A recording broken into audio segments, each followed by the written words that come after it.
بسم الله الرحمن الرحيم، والصلاة والسلام على سيد المرسلين سيدنا محمد وعلى آله وصحبه أجمعين. محدثكم دكتور حسن عبد الوهاب حسين سليم، أستاذ تاريخ العصور الوسطى بكلية الآداب جامعة الملك سعود.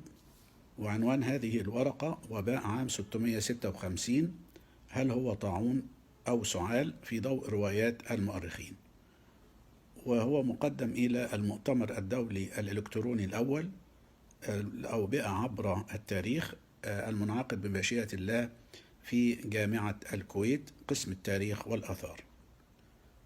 قسمت ورقتي إلى العناصر التالية: أولا، استيلاء التتار على بغداد وما أعقب ذلك من انتشار الأوبئة بها.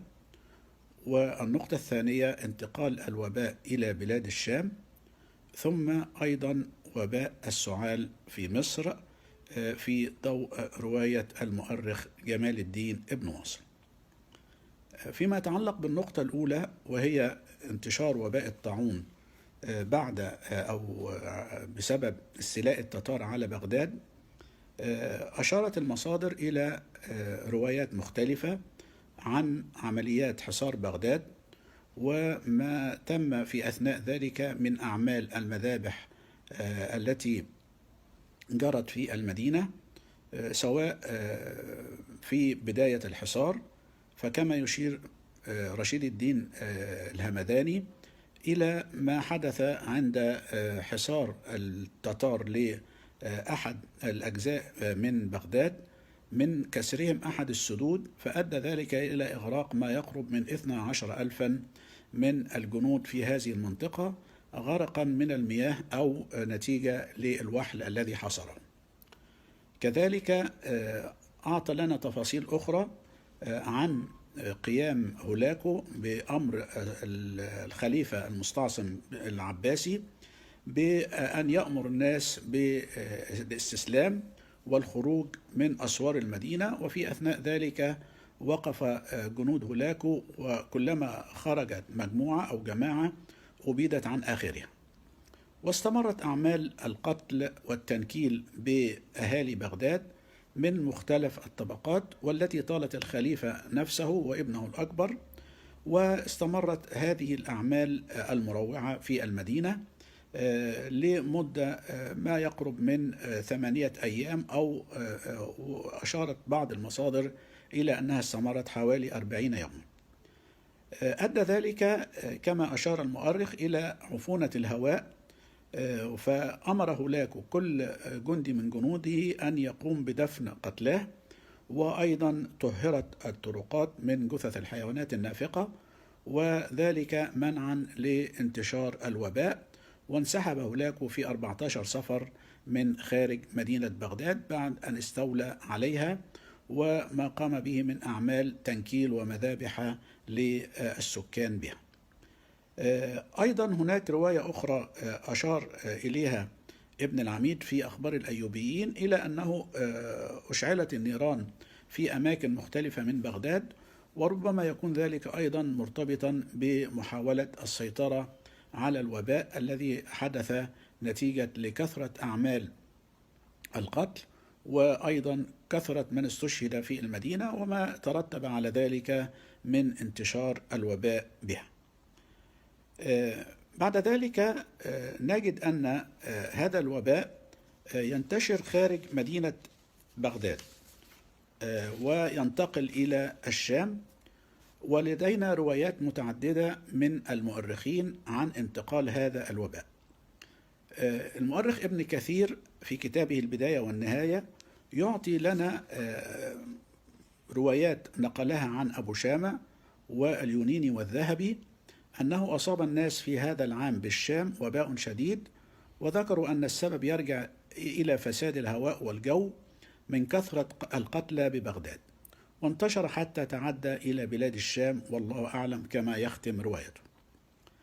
بالرجوع إلى هذه المصادر التي نقل عنها ابن كثير، بالفعل أشار أبو شامة في كتابه الذيل على الروضتين إلى أنه وقع وباء في زمن الربيع، ويعلق على ذلك بقوله: وهو أعجب ما يؤرخ، فعم الناس المرض وكثر الموت. ويعني تعجب أبو شامة من ذلك، من انتشار الوباء في فصل الربيع، لأنه عادة الأوبئة في تلك الفترة كانت تنتشر في فصل الشتاء وما يصاحبه من برودة الجو وكثرة الرياح، فيؤدي إلى انتقال الوباء بسرعة. أما في زمن الربيع فيتعجب، وبطبيعة الحال هذا راجع إلى كما ذكرنا ما حدث في بغداد من أعمال القتل والإبادة. المؤرخ اليونيني يشير أيضا إلى اشتداد الوباء في الشام وفناء كثير من أهل دمشق، كما يقول خلق لا يحصى. أيضا أبو الفدا وهو من المعاصرين يقول أنه اشتد الوباء في دمشق دون أن يعطي لنا تفاصيل عن ذلك. الذهبي كما ذكرت يحدد كثرة من قتل أو آسف من يعني مات في دمشق نتيجة للوباء بأنه أعداد لا تحد ولا توصف.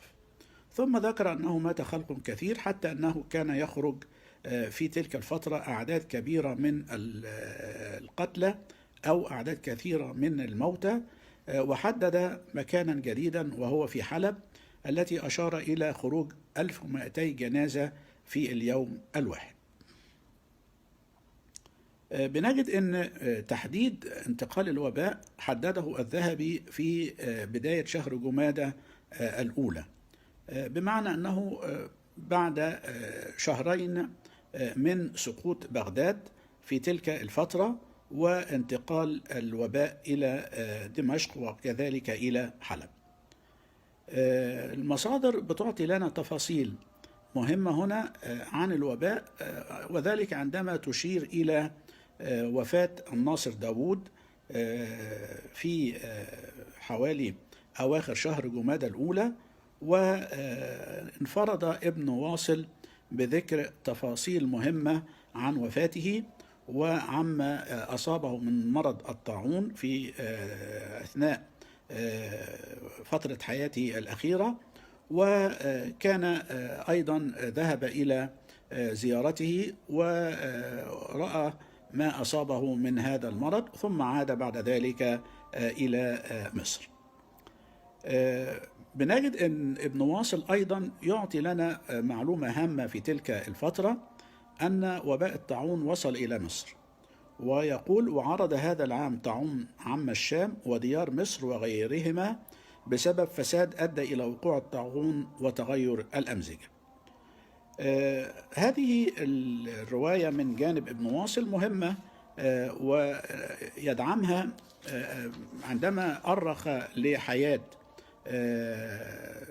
زهير المهلبي أو بهاء الدين زهير بن محمد كاتب إنشاء الملك الصالح نجم الدين أيوب في ذي القعدة عام 656، مشيرا إلى وفاته في 4 من ذي القعدة من هذا العام بإصابته أو نتيجة إصابته بمرض الطاعون. في الحقيقة أن المصادر الأخرى لم تشر إلى ما ذكره ابن واصل، وانفرد به من وجود وباء أيضا آخر في تلك الفترة، ولكن هذا الوباء هو وباء السعال.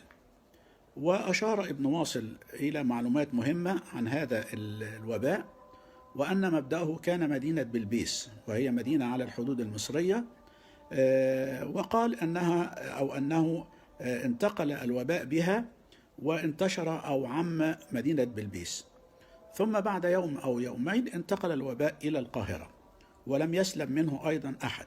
وكان ابن واصل في الجيزة في تلك الفترة، فذهب لكي يستكشف الأمر إلى القاهرة، فوجده بالفعل قد عم أغلب المدينة، ثم عاد بعد ذلك إلى الجيزة ووجده انتشر بها وأيضا أصيب به.